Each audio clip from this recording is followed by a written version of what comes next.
Praise the lord. ప్రభు అయిన యేసుక్రీస్తు నామమున మీ అందరికీ శుభములు తెలియపరుస్తూ ఉన్నాను. అందరు ఎలా ఉన్నారండి? ఐ హోప్ మీరందరూ కూడా దేవుని కృపను బట్టి బాగానే ఉన్నారు అనేసి నమ్ముతున్నాను. మరి పరిశుద్ధాత్మ దేవుడు మనందరితో ఉదయకాల సమయంలో మాట్లాడుతున్న మాటలు ఏంటంటే, stand in a right position.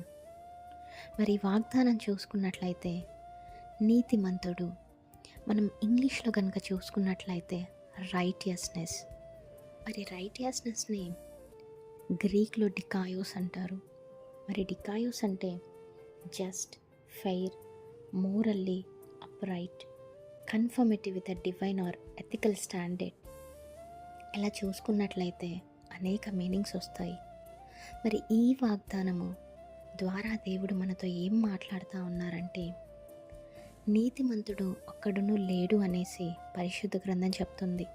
మరి అదే విధముగా మరి నీతిమంతుడు బాధ నుండి తప్పింపబడును అని కూడా చెప్తా ఉంది. మరి నీతిమంతులు ఎవరయ్యా అంటే, ఎవరైతే ఒక రిలేషన్షిప్లో ఉన్నారో ఆ రిలేషన్షిప్కి కట్టుబడి నీతిగా నమ్మకంగా ఉండటం. మరి ఒక పని చేస్తూ ఉన్నారు, మరి ఆ పనిలో కూడా నమ్మకస్తులుగా, నీతిమంతులుగా, యథార్థంగా ఉండటము. మరంతే కాదు కానీ మరి దేవుడు మన నుంచి ఏం కోరుకుంటున్నారంటే, ఆయన బిడ్డల నుంచి లేదా బిలీవర్స్ నుంచి, విశ్వాసుల నుంచి దేవుడు కోరుకోవటం ఏంటంటే, అవుట్ సైడ్ పర్సన్స్తోనే కాదు కానీ, మరి అవుట్ సైడ్ జరుగుతున్నటువంటి కార్యకలాపాలలోనే కాదు కానీ నీతిమంతులుగా ఉండటము, స్పిరిచువల్గా కూడా నీతిమంతులుగా ఉండమని పిలుస్తూ ఉన్నారు, అడుగుతూ ఉన్నారు.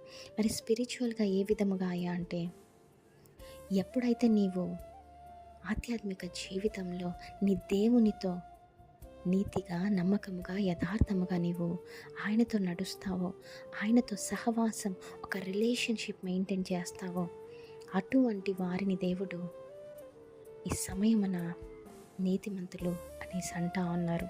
నీతిమంతులు మొరపెట్టినప్పుడు ఆలకిస్తాను అనేసి అంటున్నారు. మరి సమయంలో మనం నీతిమంతులుగా ఉన్నామా లేదా? ఇట్ మీన్స్ దేవునికి నచ్చినట్టుగా ఉన్నామా లేదా? దేవునితో రిలేషన్షిప్ మెయింటైన్ చేస్తున్నప్పుడు ఒక రైట్ స్టాండర్డ్ పొజిషన్లో మనం చేస్తున్నామా లేదా?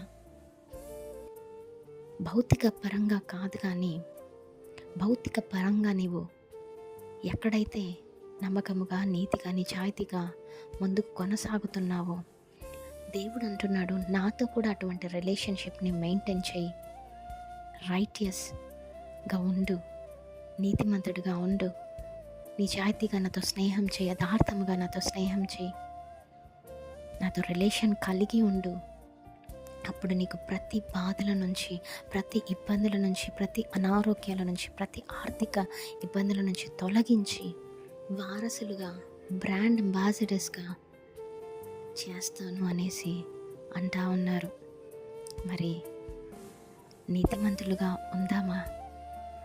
ఇప్పటి నుంచి అయినా ఒక తీర్మానం మనము నీతిమంతులుగా ఉండటానికి ప్రయత్నిద్దామా?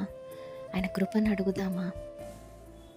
ఎందరైతే ఈ వాగ్దానాన్ని ఎత్తిపట్టి ప్రార్థించి విశ్వాసముతో దీనిని పొందుకుంటారో అట్టి వారందరి జీవితంలో ఈ వాగ్దానము నెరవేర్చబడునుగాక. ఆమేన్. Praise the lord. Have a great day.